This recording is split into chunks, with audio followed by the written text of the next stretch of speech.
Forget the ideal and be aware of what you are. Like most people, you have ideals, don't you? But the ideal is not real. It is not factual. It is what should be, something in the future. What I say is, forget the ideal. Be aware of what you are. Don't pursue what should be, but understand what is. Understanding what you actually are is far more important than seeking what you should be. Why? Because by understanding what you are, a spontaneous process of transformation begins. On the other hand, in trying to become what you should be, there will be no real change, only the continuation of the same thing under different disguises. If the mind, upon realizing that it is stupid, tries to change its stupidity into intelligence, which is what it thinks it should be, that is foolishness. It has no meaning or reality. It is merely the pursuit of a self-projection, a postponement of understanding what is. As long as the mind tries to change its stupidity into something else, it will remain stupid. But if it says, I realize I am stupid and I want to understand what stupidity is, then it will begin to investigate it, to observe how it arises. This very process of investigation brings about a fundamental transformation. Our current morals are based on the past or the future, on tradition, or on what should be. What should be is the ideal, as opposed to what was. It is the future in conflict with the past. Nonviolence, for example, is the ideal of what should be, while what was is violence. What was projects, what should be. The ideal is a creation of the mind, projected by its own opposite. A real antithesis is simply an extension of the thesis. The opposite contains an element of its respective opposite. Being violent, the mind projects its opposite, the ideal of nonviolence. They say that the ideal helps to overcome its opposite. But is that a fact? Isn't the ideal a way of avoiding or escaping from what was and what is? The conflict between the real and the ideal is evidently a way of postponing the understanding of the real. And this conflict merely creates another problem, hiding the immediate problem. The ideal is a wonderful and respectable escape from the real. The ideal of nonviolence, just like the collective utopia, is fictitious. The ideal, what should be, helps to hide and avoid what is. You may stop seeking worldly rewards, finding that desire stupid and primitive, as it indeed is. But your struggle for the ideal represents a pursuit of reward on a different plane, which is equally stupid. The ideal is a compensation, a fictitious state created by the mind. Being violent, separatist, and ambitious, the mind projects a pleasant compensation, a fiction that it calls ideal, utopia, or the future, and vainly strives to reach it. This very effort generates conflict, but it is also a convenient way of postponing the understanding of the real. The ideal, what should be, does not help to understand what is. On the contrary, it prevents true understanding. The understanding of what is only becomes possible when the ideal, what should be, is erased from the mind, that is, when the false is seen as false. To understand the real, it is necessary to be in direct communion with it. There can be no relation to the real through the veil of the ideal or through the veil of the past, tradition, or experience. We need to understand the conditioning that is the mind. To understand the mind, which is the movement of life, is to understand pain and pleasure, illusion and clarity. It is to be aware of desire and fear. The mind can only be understood in the mirror of relationships. You can and should begin to observe yourself in this mirror, which is relationship. Our life is a series of actions, a process of action at different levels of consciousness. Consciousness is experiencing, naming, identifying, and recording. In other words, consciousness consists of challenge and response. That is, first we experience, then we name, and finally we record in memory. Now, action creates the agent. The agent begins to exist when the action is aimed at a result, a goal. If there is no goal or result, there is no action and therefore no agent. But if there is a goal, action creates the agent. Thus, the agent, the action, and the goal, the result, form a unitary process, a single process that begins when action has a goal. Action aimed at achieving a result is will. If there is no goal, there is no will. The desire to achieve a result gives birth to will, the agent.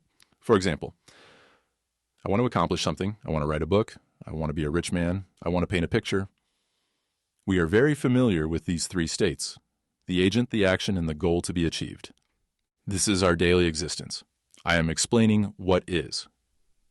But we will only begin to understand how to transform what is when we examine it clearly, without illusions, prejudices, or inclinations. These three states, which constitute experience, the agent, the action, and the result, are a process of becoming. If there is no agent and no action aimed at a goal, there is no becoming. Life, as we know it, our daily life, is a process of becoming. For example, I am poor and act with the goal of becoming rich. I am ugly and desire to become beautiful. Therefore, my life is a process of becoming something. The desire to be is the desire to become, at different levels of consciousness, in different states. And in this process, challenge, response, identification, and recording are always present. It is a constant struggle to become something, whether spiritually or materially, as they say. The mind wants to become successful. All this is the movement of becoming. For example, now I am this, but I will reach a final goal, the highest principle, whether it is called God, Brahman, or any other name. The constant struggle, whether to become or to be, is the same thing. However, when we try to become in various directions, we are, in that process, denying being. When you try to be, you are also becoming. Look at this movement of the mind, of thought. Dissatisfied, the mind says, I am not content with what I am, so I try to realize myself in something. I begin to desire a certain goal. It may be painful, but we think the goal is pleasant. There is this constant struggle to be and to become. We are all trying to become. Physically, we want a better house, a better position, more power, a higher status. Biologically, if we are not well, we seek to become well. Psychologically, the entire inner process of thought, the entire dynamic of consciousness, all this inner movement comes from the recognition that, in reality, we are nothing. And through becoming, we try to escape from that. Psychologically, internally, there is always an escape from the fact. We try to escape from what we are dissatisfied with, to something that will satisfy us in the future. Whether that satisfaction is conceived as great contentment, happiness, or enlightenment, which is nothing more than a projection of thought or the accumulation of greater knowledge. However, all this is still the process of becoming. I am, and I will be. This process means psychological time. The brain is programmed for this. Our entire culture, all our religions, all this is the movement of the entity that wants to be something other than what it actually is. This is a phenomenon that we can observe all over the world, not only in the West, but also in the East. Everyone is trying to become or be or avoid being.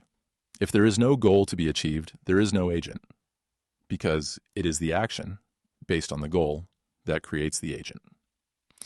But is it possible to have action without a goal and therefore without an agent? That is, without the desire to obtain a result. In that case, this action is not becoming and therefore is not a struggle. There is a state of effortless action, a state of experiencing without the experiencer and experience. Action that does not result from an idea is spontaneous. When the process of thought based on experience is not controlling action, it means that action is independent of experience. When the mind is not controlling action, true understanding occurs in that state. When the mind, based on experience, is not postponing action, when thought, based on experience, is not shaping action, that action exists when the idea ceases to exist. And the idea only ceases to exist when there is love. Love is not memory. Love is not experience. It is not love to think of the person we love, for that is only thought. You cannot think about love. We can think about the person we love or to whom we are attached. The guru, the image, the wife, the husband. But thought, the symbol, is not the real thing. Therefore, Love is not an experience. When there is love, there is action, and that action is liberating. It is not the result of mental activity. And there is no gap between love and action, as there is between idea and action. The idea, which is always old, projects its shadow into the present, and we live trying to unite action with the idea. When there is love, which is not a product of the mind, which is not a product of the idea, which is not memory, which is not the result of an experience or discipline, that very love is action. It is the only thing that liberates.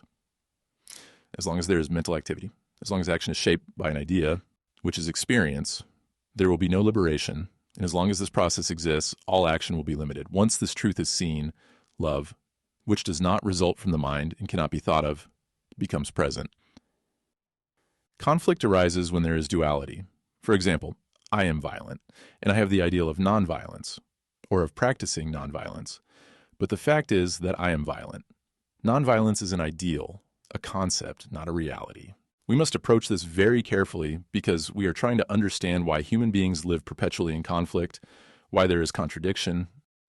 I am violent, and I think in terms of the ideal. The ideal is not a fact, but we believe that the pursuit of nonviolence will help us become nonviolent, that we will be free from violence.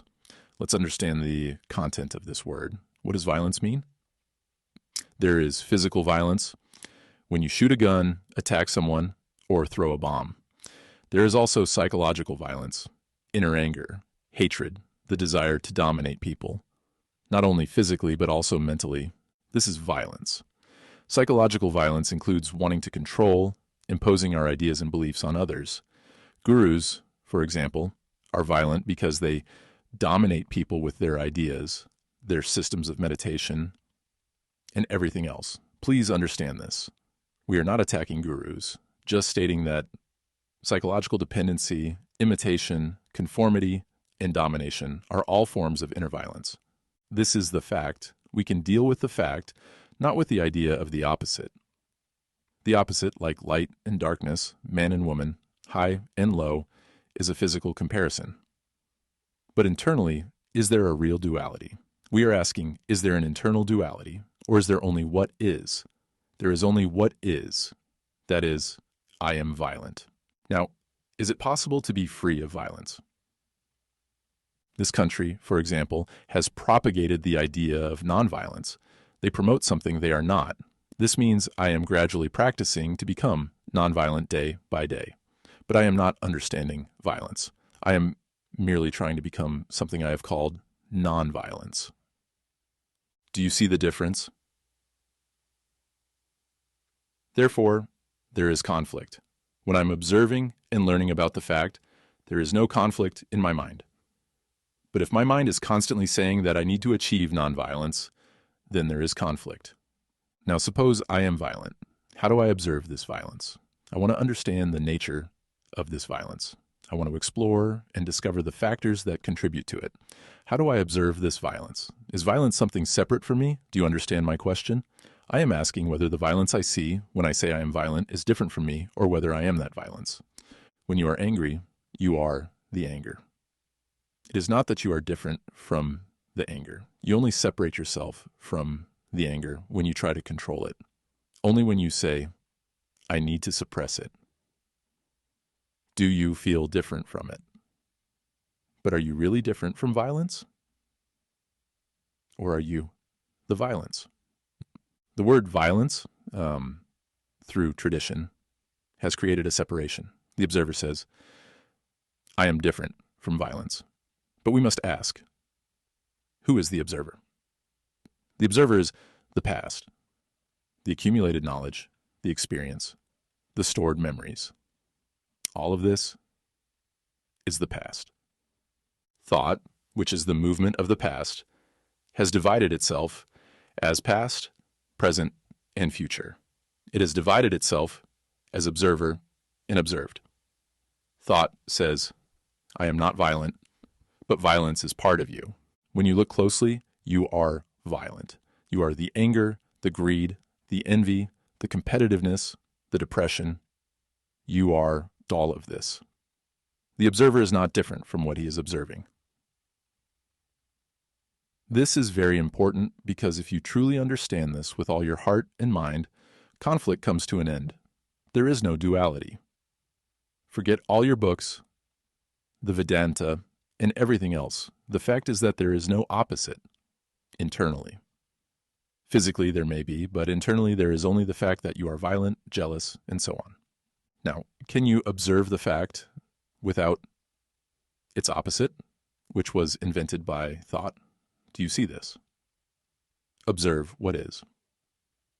In this observation, the observer is the observed. The thinker is the thought. There is no thinker without thought. The observer is the observed. The analyzer is what he is analyzing. I can put this in many different ways, but this is a fact. The observer is the observed. Therefore, you completely eliminate the sense of inner duality. And in doing so, there is no question of suppressing, escaping, or analyzing. What happens then?